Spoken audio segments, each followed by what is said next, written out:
It's time for the Daily Take, and I want to talk Venezuela as we've been talking, Geraldo, in recent days. But any quick thoughts on that Trump clip that you just heard about the midterms? We got to win, or I'm going to be impeached. Well, he's right, I think, on both counts. I think I backed him on both the impeachments, but because I thought they were really frivolous exercises of partisan politics with the profound implications for the nation.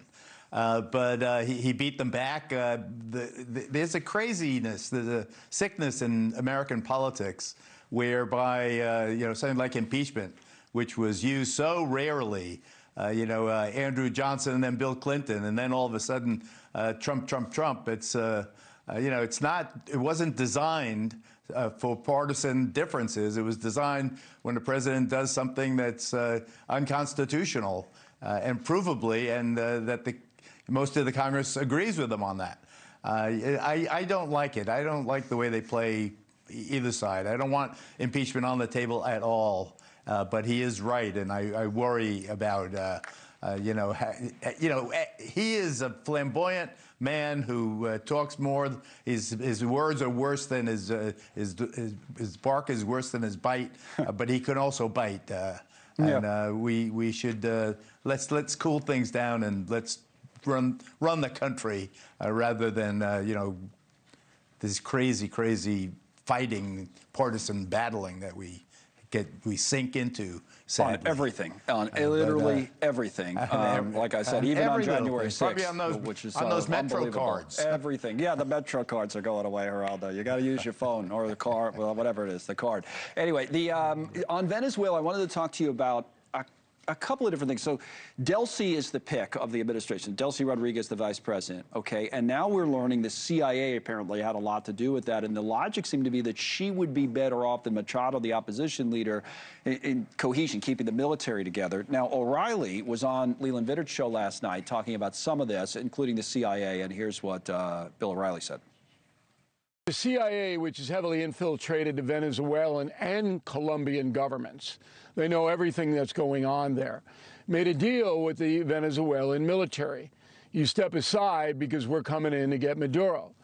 And that's the only way on earth that the U.S. Special Forces could have snatched Maduro without any conflict at all. So they made a deal with the CIA that they're going to basically allow America to stabilize the country, which is what the Venezuelan people want.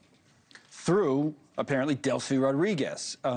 What do you make of how all of this is kind of played out?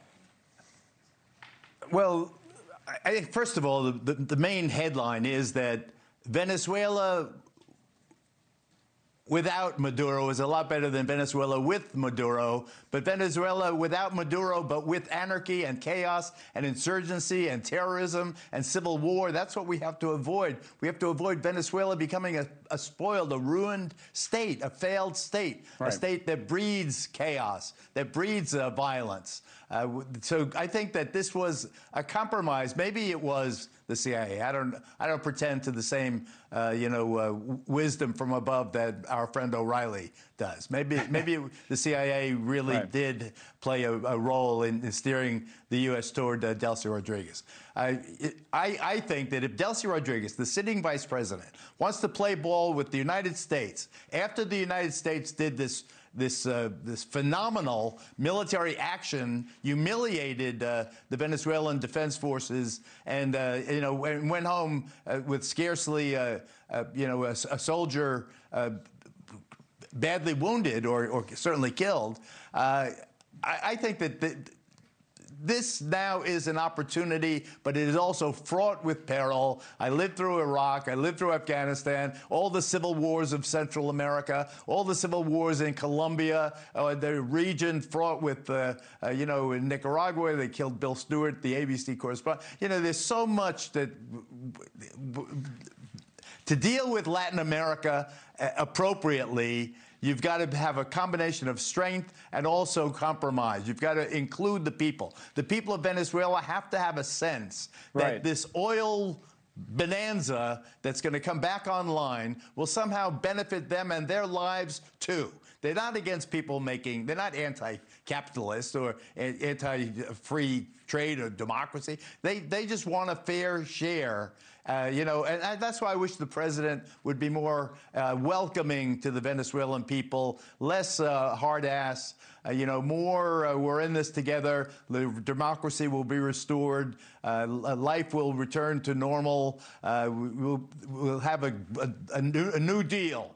Let Trump talk about Venezuela New Deal. Thank you for watching. Subscribe below and download our NewsNation app right now on your phone, and you will get fact-based, unbiased news for all Americans.